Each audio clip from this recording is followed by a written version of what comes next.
नमस्कार, श्री युग न्यूज देख रहे हैं आप। मैं आपके साथ प्रिया।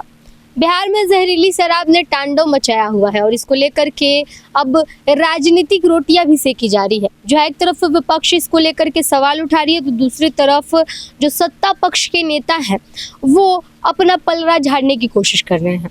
अब इसी क्रम में आज मनोज तिवारी, भोजपुरी अभिनेता और बीजेपी के नेता मनोज तिवारी पटना पहुंचे हुए थे, जहाँ पर उनसे पत्रकारों ने बातचीत की और उनसे सवाल पूछा कि आखिर जहरीली शराब से जो मौत हुआ है उस पर उनकी क्या प्रतिक्रिया। और इसको लेकर के मनोज तिवारी कहते हैं कि जहरीली शराब से जो मौतें हुई हैं वो दुखद है, लेकिन इसको लेकर के उन्होंने कहा है कि समीक्षा होनी चाहिए और सरकार को हर तरीके से लोगों को बुला करके समीक्षा करनी चाहिए। लेकिन वहीं अगर बात करें उन्हीं की पार्टी के और बिहार के नेता विजय सिन्हा की, जो बिहार के उप मुख्यमंत्री भी हैं, उनकी अगर बात की जाए तो वो कहते हैं कि शराब कारोबार जो है वो आरजेडी के लोग करते हैं। अपना गलती नहीं मानते हुए बिहार सरकार के मंत्री का ये बयान है और वो कहते हैं कि शराब की जो कारोबार है वो आरजेडी के लोग करते हैं। आरजेडी के नेता जो है वो शराब बेचते हैं, तो कायदे से आरजेडी जिम्मेवार है। उनसे जब ये कहा गया कि नेता प्रतिपक्ष तेजस्वी यादव ये सवाल कर रहे हैं कि बिहार में जो शराब से मौतें हो रही हैं उसका जिम्मेवार सरकार है, इस पर वो कहते हैं कि आरजेडी के नेता ही शराब बेचते हैं, शराब कारोबार में लिप्त रहते हैं, तो कायदे से जिम्मेवार वो हुए। मंत्री जी जवाब दे रहे थे और ऐसा लग रहा था कि मानो दूसरे पर पलड़ा फेंक रहे हो, लेकिन सरकार पूरी तरह से गंभीरता से ली है और इस तरह के वातावरण बनाने वाले बख्शे नहीं जाएंगे। उस जिले के अंदर पहले भी इस तरह की घटना घटित हुआ था, उसके बाद जब कार्रवाई हुई तो बहुत दिनों तक शांत रहा और जो लोग इसके पीछे हैं उसके बारे में भी सरकार तहकीकात कर रही है। उसके चेहरे को भी उजागर किया जाएगा और बिहार के गरीबों के साथ, उसके ज़िंदगी के साथ खिलवाड़ करने वाले किसी भी कीमत पर नहीं बचेंगे।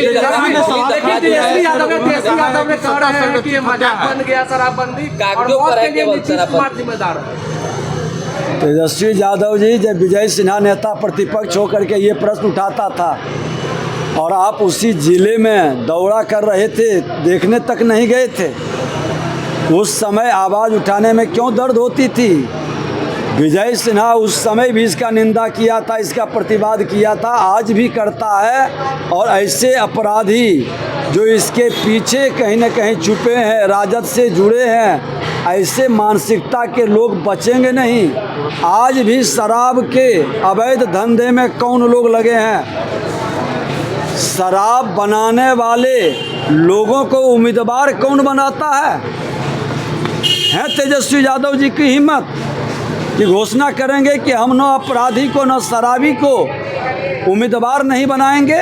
गोपालगंज में कौन उम्मीदवार बनाया था? शराब का अवैध कारोबार करने वाला उम्मीदवार बनता है राजद से और बाहर में ढोल बजाते हैं।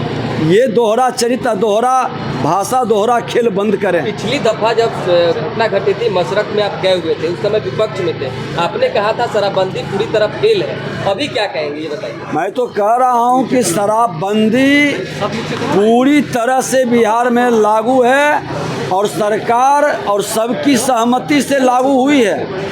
तो जिम्मेदारी बनती है कि इस शराबबंदी को पूरी तरह से लागू करने के लिए सब सहयोग करे और ऐसे अपराधी को बचाने का खेल बंद करे। सरकार करवा रही है। अरे सत्ता संरक्षित है तो बताए ना। मैं तो उस समय बताया था कि राजद के लोगों से जुड़ा हुआ कई प्रमाण मिला था है, अभी भी पूरी तहकीकात होगी। हमने तो पूरा उस समय विरोध किया था। गोपालगंज में आप एक शराब बनाने वाला माफिया को आपने उम्मीदवार बना दिया था। वह बॉर्डर क्षेत्र है, सिवान, छपरा, गोपालगंज ऐसे जगह पर सबसे ज़्यादा इस तरह की घटना घटित हुई थी। मुजफ्फरपुर इस तरह के जगह पर ये खुल करके, क्योंकि शराबबंदी सबकी सहमति से हुई है, राजद के लोग भी समर्थन किए थे और भारतीय जनता पार्टी हम लोग भी थे। तो जब सबकी सहमति से पूर्ण शराबबंदी बिहार में हुई है तो सबकी जिम्मेवारी है कि ऐसे मानसिकता के अपराधियों के ऊपर दबिश बढ़े, संरक्षण का खेल नहीं हो और राजनीति न हो। ये शराबबंदी में जो माफिया इस तरह के खेल खेल रहे हैं उस पर सख्त कार्रवाई सरकार करेगी। मनोज तिवारी ने, उन्हीं की पार्टी के नेता ने एक बड़ी मांग कर दी और समीक्षा की मांग की है। क्या कुछ कह रहे हैं मनोज तिवारी, एक बार पूरी बातों को सुनो। दे दिए। शराब से बिहार की 2 जगहों पर मौत हो गई है। बहुत जी, मैं अभी चढ़ रहा था फ्लाइट में दिल्ली से, तो ये समाचार देखा। ये बहुत चिंता की बात है और अभी हम मीटिंग में भी हम लोग सरकार के लोगों को बताएंगे। मेरा मानना है कि ये समय आ गया है जब हमें इसकी समीक्षा करनी चाहिए कि इसके रीजंस क्या हैं। अगर कोई नए स्टेप उठाने हो तो सरकार को उठाना चाहिए। 2 राज्यों में चुनाव हुए हैं और 2 राज्यों में चुनाव होना है। 2 राज्यों में चुनाव हुआ है और 2 राज्यों में चुनाव होना है। झारखंड और महाराष्ट्र में चुनाव होना है, कैसे देख रहे हैं आप? देखिए, जम्मू कश्मीर और हरियाणा, मैं हरियाणा का स्टार प्रचारक भी था, तो खूब बढ़िया से जीते हैं हम लोग, ऐतिहासिक विजय हुई है। और जम्मू कश्मीर में भी बहुत बड़ी सफलता है।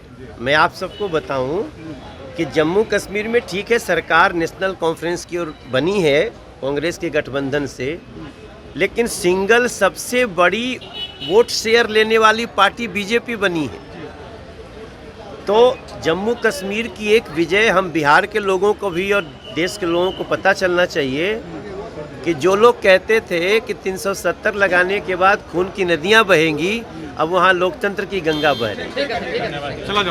सुना आपने मनोज तिवारी को। साफ तौर पर उन्होंने कह दिया कि सरकार को इसको लेकर के समीक्षा करने की जरूरत है। जो मौतें हुई हैं वो दुखद है और क्यों हो रही है बार बार, इसके तह तक सरकार को पहुंचना चाहिए। बार बार सरकार ये दावे करती है कि शराबबंदी पूरी तरीके से लागू है, लेकिन उसके बावजूद भी इस तरीके की घटनाएं हर साल छपरा सिवान जिले से आती हैं और हर कुछ महीने के बाद निकल करके आती है। बावजूद इसके भी शराब वहाँ बिकने कम नहीं होते हैं, बावजूद इसके भी वहाँ पर कोई कार्रवाई नहीं की जाती है। सिर्फ चंद जो पदाधिकारी हैं, जो पुलिसकर्मी हैं, उन पर कार्रवाई की जाती है जब ऐसी घटनाएं होती हैं, लेकिन उसके बाद फिर कुछ दिनों के बाद इसी तरीके का आलम बन जाता है। ऐसे में सरकार पर सवाल उठता है कि आखिर सरकार कहाँ चूक जाती है, क्यों मुख्यमंत्री नीतीश कुमार की शराबबंदी पूरी तरीके से कभी सफल नहीं हो पाती है। इसको लेकर के बीजेपी के नेता जो है वो कह रहे हैं कि हम लोग काम पर हैं, अधिकारियों को निर्देश दिया गया है। वहीं दूसरी तरफ विपक्ष जो है वो बार बार निशाना साध रही है। देखना होगा कि आखिर कब शराबबंदी जो है वो सफल होने के कगार पर पहुंचती है।